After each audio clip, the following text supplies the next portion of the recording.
eastern Greek islands, and it's only about 6 miles from Turkey, and that's kind of what makes it a passageway for refugees from Africa, anywhere in the Middle East, basically, to come to Europe.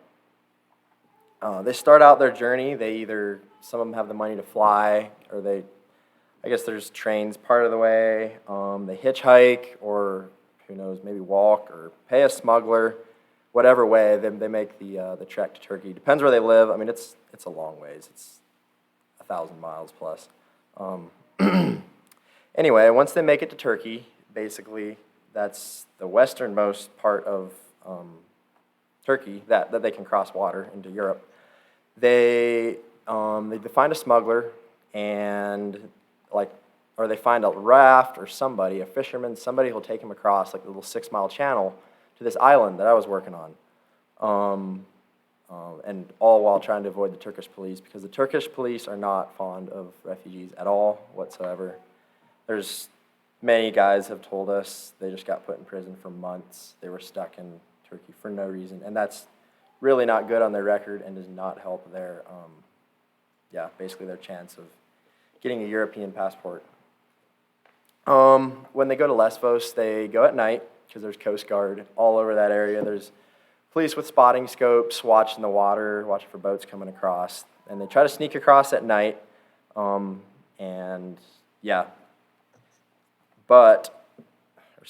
was I going to say? The EU pays Greece a certain amount of money to accept refugees, and they require them to accept the refugees. But what they don't know won't hurt them, or that's what Greece thinks. And if they catch a boat coming across, or even if they catch a boat that's landed and nobody else has seen them, they'll often tie the people up, take the motor off, and just push the boat back out to sea. And often they usually float back to Turkey, depending on the wind's blowing, or else they'll sink a lot of times. And actually, like 3 weeks ago, right after I got back from Greece, a giant boat, there's probably, they think 500 to 700 people on board.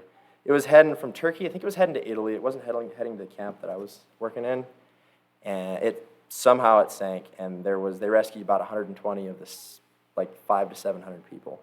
And I guess it made the news, but that Titan sub definitely, with 4 people died, definitely took over most of the news around the same time. And just a little interesting fact, in May of this year, the Greek Coast Guard and police, there was 65 illegal pushbacks.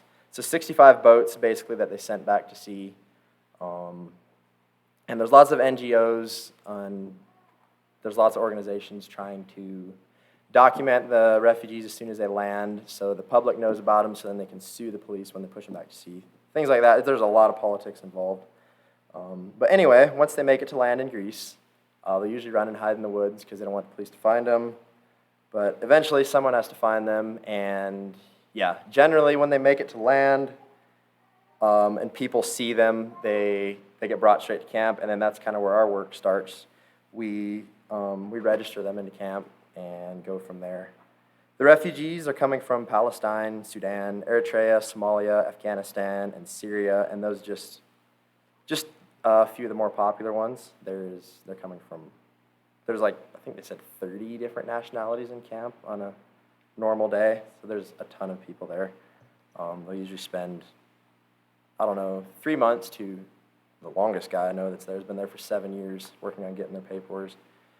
I've seen him every time I've been to Greece for the last 3 years.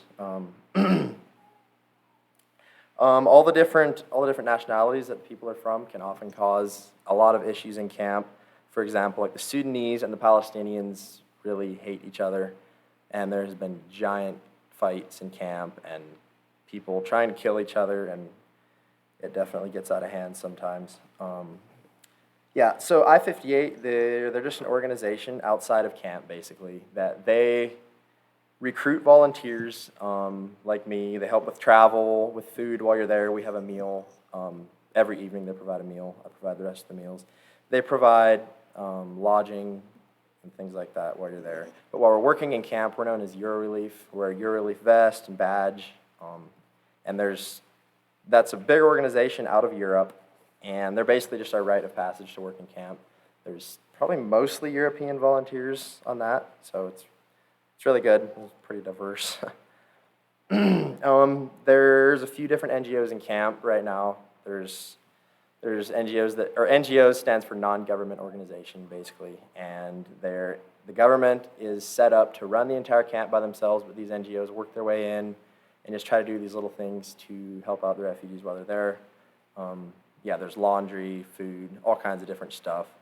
Relief is, I believe, the only Christian NGO in camp, and we've worked our way into quite a few responsibilities. The main things we've done include shelter, like we find shelter for the new arrivals when they come. We give them a pair of clothes, food right away when they arrive.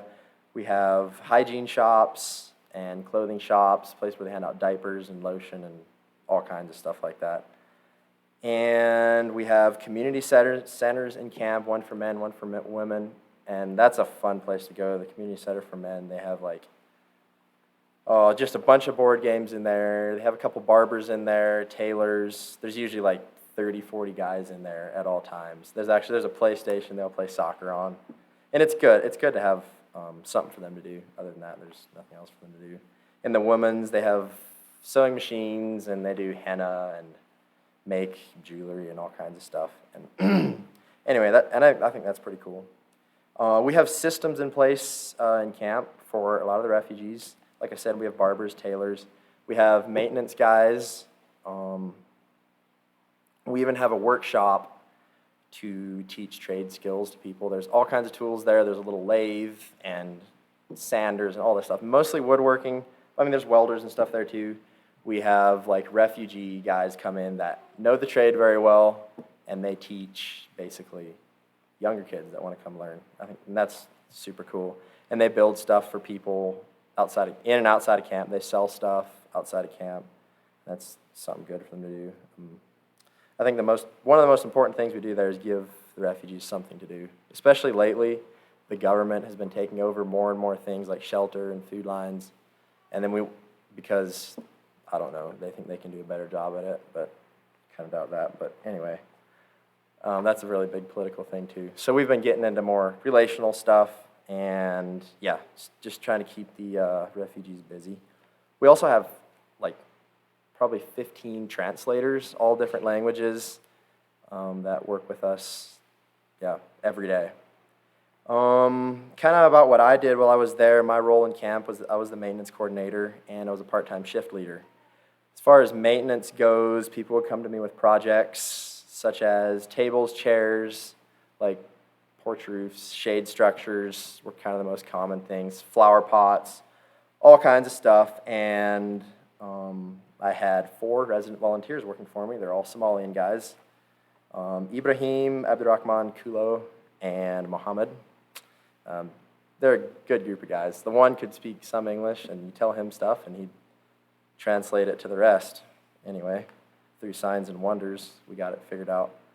I'd get them started in the morning. We'd usually drink coffee in the morning. I'd get them started on a project, get the tools out for them. We had a bunch of power tools, and they'd get to work. And then I'd go back to a list. I have a list of smaller issues that would come in. 10 would come in a day, probably on average, of just random things that were broken around camp. Anything you can think of. Most of the time it was door latches or light bulbs. Some of the people had air conditioners. Those were always quit working. The roofs would leak, just all kinds of stuff like that. So that was maintenance, and then part-time I was a shift leader, and that was the fun job. I do that usually 3 days a week. Another shift leader and I would go in camp 30 minutes early. We would go over the tasks we have for the day, and basically assign how many people you would need for all the different jobs. The jobs were shelter, education, census, different community centers, info point, and just a ton of other random projects. Usually there's about 20 people on main shift. Usually 50 volunteers would come in every day, but about 30 of them or so had set roles in camp, and so we only had to deal with about 20. But anyway, Everyone would come in then at 8:30, and we would do roll call. We'd go over to camp guidelines, sing a song, have devotions, and everyone would grab a vest and a walkie and go about their day. I think probably the most fun part about shift leading was the situations that would come up. As for shift leaders, there's a lot of things you could do that I guess normal people couldn't do. If there was any kind of dangerous situation that came up, or medical or anything, volunteers were asked to step out of it, and the shift leader was asked to take over, and that was always the fun part. They'd be, medical emergencies, there's lots of fires, daily fights, or just people that are just causing trouble in general, things like that. They would call for a shift leader over the walkies, and then we were supposed to go and try to take care of the situation. There's a small hospital in camp for just a little medical stuff that came up. Most of that stuff was heat strokes and panic attacks and just things like that. People would pass out for whatever reason. I did a little 2-hour first aid class while I was there. I don't know how much it helped, but anyway. And if a fight got out of hand or something, usually there was police nearby that you could call, and they would come settle it for you. But most of the time, it could be settled with some persuasive talking. You could get them settled down and back about their lives. That's pretty much describes what I did over there in Greece. You can ask me later or whatever if you have any questions. But I just want to kind of put a plug in for I-58, the organization I was with there. They need men really, really badly in the summertime. There was while I was there, the last month I was there was May. There was 3 of us guys and 20-something girls, and there's a lot of jobs that guys need to do. Most of the camp is made up of single men, and really the only people that can work with them are other men. So, if you're ever looking for something to do, it's a really good thing to do. And they have it's run very well. It's not really a discipleship school, but I learned a ton of lessons and saw what God can do in super hopeless looking situations. There was, that guy that was there for 7 years, I can't say he's a Christian now, but he was definitely a devout Muslim when he came. And after 7 years of living amongst Christians, recently he's been asking for volunteers to pray for him, things like that. And I think that's really cool. I've seen so many, tons and tons of situations like that. And we're not even allowed to preach the gospel in camp. We will if they ask, but you could definitely get in trouble for it.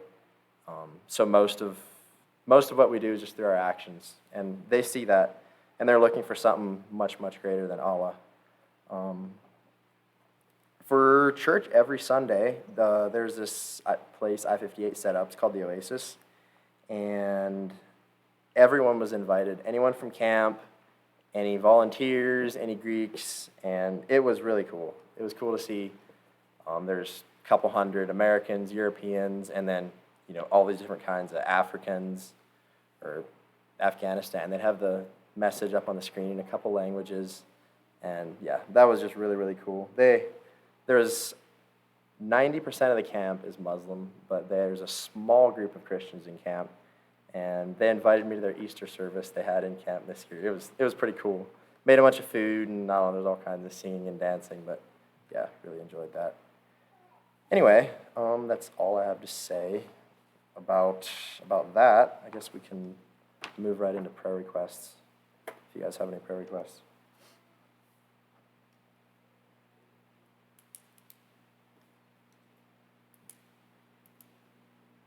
I think first of all, we can pray for that big boat that sank, for the probably 400 or 500 people that died, and for their people that survived. Mourning the loss of their families and stuff.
said Faye.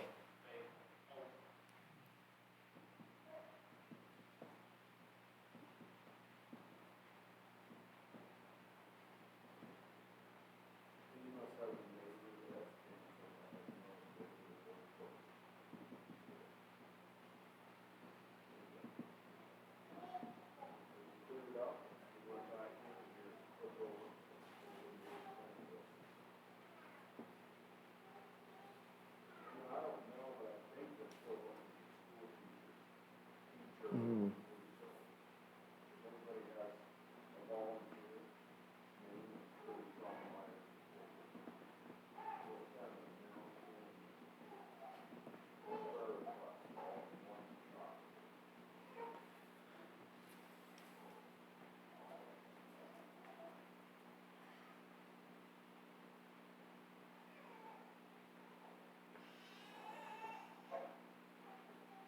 Okay, well, if that's everything, I guess we can split up in our groups and go pray.